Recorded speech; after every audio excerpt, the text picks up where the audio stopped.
Assalamualaikum warahmatullahi wabarakatuh. Bismillahirrahmanirrahim. Allahumma sholli ala sayyidina Muhammadin wa ala alihi wa sahbihi ajmain. Amma ba'du. Ja'alanallahu wa iyyakum min ahlil khairi was sa'ada fid dini wad dunya wal akhirah. Amin. Allahumma amin. Terhitung sampai saat video ini diupload, kalau versi QuickCount itu atau hitung cepat, sepertinya memang pasangan nomor 2 yaitu Prabowo Gibran ini menang dan seperti satu putaran ya, karena untuk lebih dari 51% itu sangat mungkin, ataupun misalnya syarat yang kedua harus di 20 provinsi lebih dari 20% juga, itu kalau kita lihat-lihat walaupun belum final tapi sangat besar potensinya untuk itu. Mungkin ada kelompok-kelompok misalnya pendukung Pak Anies ini yang kecewa. Maka saya sampaikan satu ibroh ya. Jangankan ini perang antara pilpres ya. Maksudnya perang itu perebutan. Perang itu kan menang kalah bahasanya. Ini kan masih sama-sama orang Islam. Sama-sama benar lah setidaknya, walaupun ada perbedaan-perbedaan, sama-sama ada ulamanya. Hatta perang antara umat Nabi Muhammad SAW dengan orang-orang kafir Quraisy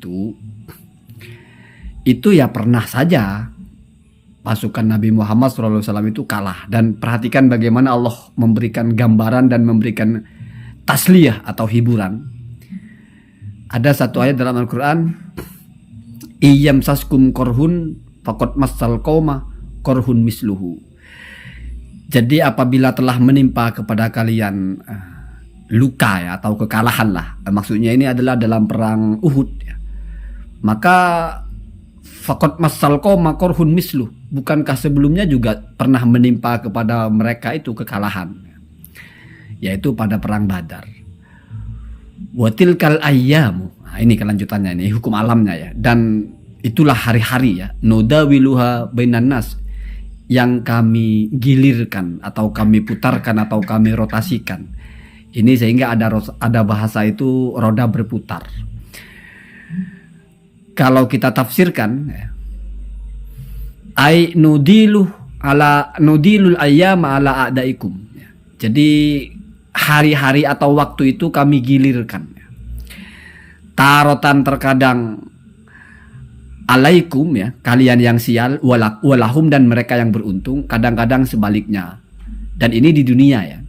Karena kalau sudah perang antara Islam dan kafir itu pada akhirnya wal akibatu lil muttaqin atau wal akibatu lil mu'minin. Kalau menggunakan li berarti konsekuensi terbaik atau efek baiknya tetap bagi orang Islam.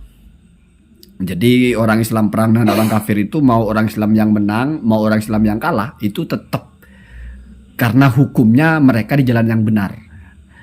Artinya apa? Kalau perang yang sudah sangat krusial saja, perang yang taruhannya nyawa, taruhannya agama, perang pembunuhan ya, saling membunuh antara orang Islam dan orang-orang non-Muslim, orang-orang kafir dulu di zaman Rasulullah, itu tetap bukan lalu berarti pasti Rasulullah yang menang. Ya apalagi sekarang misalnya ada yang memandang ini adalah gerakan yang baik, itu gerakan yang tidak baik. Ya tetap saja bisa jadi yang tidak baik juga bisa jadi menang. Ini versi kalau menganggap tidak baik, apalagi kalau sama-sama menganggap baik, malah tidak ada kaitannya dengan ayat ini. Artinya apa? Kalau kita lihat Pak Anies ini kan pernah satu kali nyalon menang. Ya gantian lah, sekarang kalah. Pak Prabowo itu sudah berapa kali kalah. Ya gantian lah, sekarang waktunya menang ya, begitu ya. Jadi tidak usah terlalu lah. Tetapi justru yang menarik ini kalau dikaitkan dengan masalah polemik nasab, sepanjang yang saya sorot dari Habib Ba'alawi itu yang selalu dijadikan bulan-bulanan oleh youtuber-youtubernya ini, youtuber pro kimat ini, adalah Habib Lutfi bin Yahya. Sampai ada narasi Habib Lutfi bin Yahya itu berhala. Oh, paling disebut-sebut namanya, dicela habis-habisan, itu Habib Lutfi bin Yahya. Jangan salah, Habib Lutfi bin Yahya itu punya mansib atau punya kedudukan yang sangat tinggi di dalam tim pemenangan Prabowo Gibran ini. Artinya ini kalau kita bicara kemungkinan, mungkin YouTuber sebelah ini ketar-ketir. Jangan-jangan mereka sudah mau mulai bersih-bersih uploadan yang memojokkan Habib Lutfi. Hati-hati ya, karena ini Pilpres anggaplah sudah selesai kalau satu putaran. Kita ingat dulu ada kasus seorang pendakwah, tidak perlu saya sebut namanya, yang ucapannya itu Habib Lutfi cantik pakai jilbab, kalau tidak salah begitu ya, atau redaksi persnya tidak persis seperti itu. Itu langsung dikandangin, langsung dipasalkan dan langsung ditahan ya. Sampai Allah yarham meninggal di penjara. Kan bukan tidak mungkin ya. Kalau kita lihat dulu Habib Lutfi itu memaafkan, tetapi mungkin muhibbinnya ada yang tidak terima.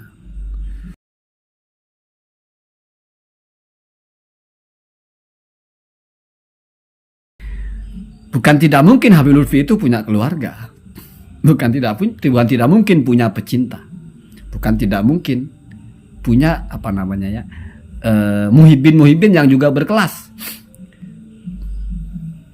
Bagaimana kalau mereka mengambil jalur hukum? Siap-siap aja ya. Yang keluar Habib Lutfi berhala itu siap-siap itu. Yahudi itu siap-siap saja ya. Saya bicara pola yang normal saja. Pola yang sederhana saja.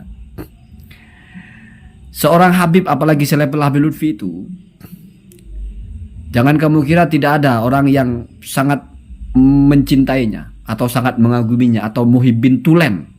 Kalau kebetulan muhibbin tulennya ini adalah orang yang punya akses kemana-mana, apa sulitnya dia untuk menarik semuanya ke meja hijau ya?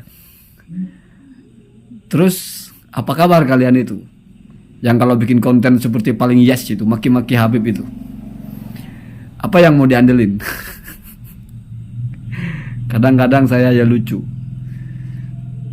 bicara tentang Habib ini kok seperti memperjuangkan nasib bangsa, sehingga kok nggak ada takutnya gitu loh, seolah-olah pahlawan gitu, memperjuangkan apalah kebenaran. Kalau misalnya merasa begitu ya nggak apa-apa, toh nanti setelah kena batunya juga akan tahu bahwa ternyata perasaannya itu ya nggak ada gunanya tetap. Apalagi kalau hanya demi konten, aduh, nggak cukup pak. Memang kamu dari YouTube dapat berapa ratus juta sih? Nggak cukup. Sekali kamu kena kasus, selesai persoalan. Saya kasihan sebagai sesama YouTuber, kasihan saja. Jangan main-main. Kebenaran itu kebenaran, salah itu salah. Tapi kamu bikin konten itu ada aturannya. Selama ini kok nggak ada yang mempersoalkan, ya mungkin karena belum waktunya. Saya kasihan saja, kasihan gitu ya. Kasihan ya. Ini adalah hal yang baik, saya kira, saya ingatkan gitu. Karena sudah nggak ada ilmunya, bikin konten cuma modal maki-maki orang asal bacot, baca kitab yang nggak bisa, tapi merasa apa sih yang diperjuangkan? Jangan-jangan nanti kamu dikandangin, nggak ada pula yang bela ya. Kasihan ya, kasihan. Apalagi kalau ada anak, ada istri, ada bini ya, kasihan ya. Hati-hati lah bikin konten itu, hati-hati. Memang kayaknya bikin YouTube itu enak, modal bacot ya, modal jual kecap itu, ngomong semakin kenceng ngomong semakin banyak yang nonton, kamu semakin banyak dapat duit.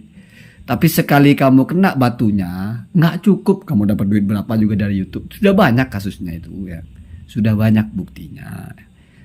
Jadi ya nggak tahu ini sudah terlambat atau tidak. Saya cuma ingatkan, Mbok Yo menyampaikan aspirasi boleh, berbeda boleh, tapi hati-hati ya, jangan terlalu lemis ya, karena zaman sekarang itu sudah bukan zaman jahiliyah ya. Semuanya bisa dilacak, semuanya bisa diperiksa ya. Semoga baik-baik saja. Allahumma hdina sabil. Assalamualaikum warahmatullahi wabarakatuh.